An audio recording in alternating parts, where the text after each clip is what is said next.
Sugar versus Code Red.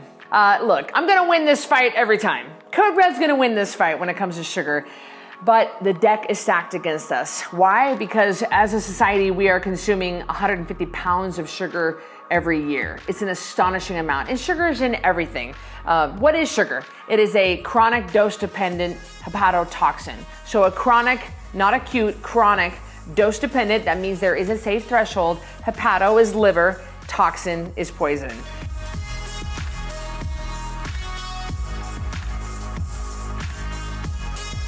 It sounds dramatic, and it might sound harmless to you, but it is the one thing that all of us agree on. I mean, this is not controversial. We all agree that sugar is the main problem when it comes to disease. It feeds into cancer. It feeds into disease. You know, like if your kid is sick, and everybody wants to give, moms want to give their kids a Sprite. Oh, my kid has a stomach ache. Oh, I'm just going to give them a Sprite. Well, there's 77 grams of sugar in one can of Sprite. So you're feeding into that sickness. Sugar is the fuel source for the sickness, and it is the known fuel source for cancer. It feeds into cancer. That right there should be enough. If you have a predisposition for cancer, the last thing you need to be doing is putting any amount of sugar in your mouth. The problem is sugar is hidden in everything. It comes to there's so many different words for sugar. And so it's really hard to find it. That's why when you eat real food, you just stick with the perimeter of the grocery store. You don't have anything in a box or a can, you're the safest. The sugar is hidden in everything. 88% of the items in our grocery stores have high fructose corn syrup, which is sugar. It is a liver toxin. So you really want to be careful. The funny thing about sugar and sugar addiction, we're becoming more comfortable about referring to sugar as addiction. We're not quite there yet, but it is 8 times more addictive than heroin. And that is widely known. And think about it, heroin addicts don't keep heroin in their cupboards. If you're a recovering drug addict, you don't keep drugs around. And most of us are recovering sugar addicts. And yet you can find sugar in most people's houses. I know that job one for a Code Red Rebel is cleaning the sugar out of your house, because it's not a matter of if, it's a matter of when. You will end up going back to the sugar when you have a weak moment. And you can't take that chance. You just can't. We get the sugar out of our lives. And one of the top 3 rules of keeping your weight off is you never allow sugar to stay in your house. So if you have a birthday party for your 5-year-old and you have cupcakes for the kids that are coming over, then the last cupcake, any remaining cupcakes need to leave with that last child, or they go to your neighbor John. That is the bottom line. No cupcakes can stay in your house, especially when you're having a weak moment. I know for me personally, when I come off of Code Red events, really big events, I'm just so worn down. I'm so beat up. I'm tired, and we never make good decisions when we're tired, do we? No, we don't. And I'm tired, and I want to go to sugar. I want to turn to sugar, and that's never a good idea. So let's talk about sugar detox. It's a very real thing. Depending on how much sugar you ate before going through a detox, your detox could last anywhere from 4 to 7 days, sometimes longer. But for the average person, you will feel tremendously better on day 8.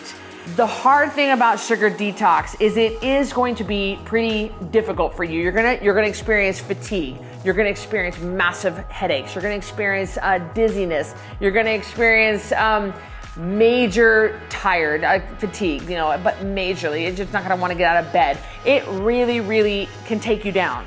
Sugar detox is a very real thing. Now, I've gone through this myself several times, actually, but you want it. That's why I don't want sugar back in my life, because I don't want to go through the detox again. So in that detox period of 4 to 7 days, if you relapse and have sugar, you're going to start the detox process over. So the best thing to do is push through. Keep going. Don't stop. Don't give in. Don't give in, because I promise you there is light at the end of the tunnel if you just keep going. A great way to get through detox is a lot of water, a lot of sleep, and putting salt in your water. If you add salt to your water, you're gonna notice detox is gonna be a little bit better. But if you're going from 5 Pepsis a day down to 0, you're gonna experience a very, very volatile detox. Just expect it, but it's worth it, because once you get through that, you are gonna feel tremendous. And you don't realize how bad you feel until you start feeling good. And It's a really amazing feeling when you're free from that addiction. The thing that you need to remember about sugar is that it does imprison you. You are a slave to sugar, and you end up, what it does to your brain, it hijacks your brain, and it ends up making you want more and more and more, and you become habituated to the sugar, and it takes more to get you that high. And it does give you that temporary high that lasts just 1 to 2 minutes, but then you come crashing down off of that. It is an awful thing because while you're eating that sugar, you're thinking about your next hit. Does that sound familiar? Drug addicts, alcoholics, that's the same chemical structure that it has, and it does the same thing to your brain. So you've got to really realize how much of a slave we have become to sugar in our society, how much that it does hijack your brain, but you can be free from it. You can break free. But breaking free is the term I want you to remember, because that's what you've got to do. You've got to break free from that addiction, that stronghold that it has on your life, and you've got to push through that detox. I promise you, you can do it. You have to dig your heels in. You have to realize that the next few days are gonna be pure hell, but you can get through on the other side. Man, it feels good to be free from a sugar addiction. You need to remember that although sugar is so very powerful, you do not have to be a slave to it. You can get through this, and you can be free from the sugar. You can do it. If you like this video, give me a thumbs up. And better yet, subscribe to this channel. That way you're notified when I release a new video. But I want to hear from you. Tell me, how long did your sugar detox take? I would love for you to put that in the comments below, and I will see you on the next video.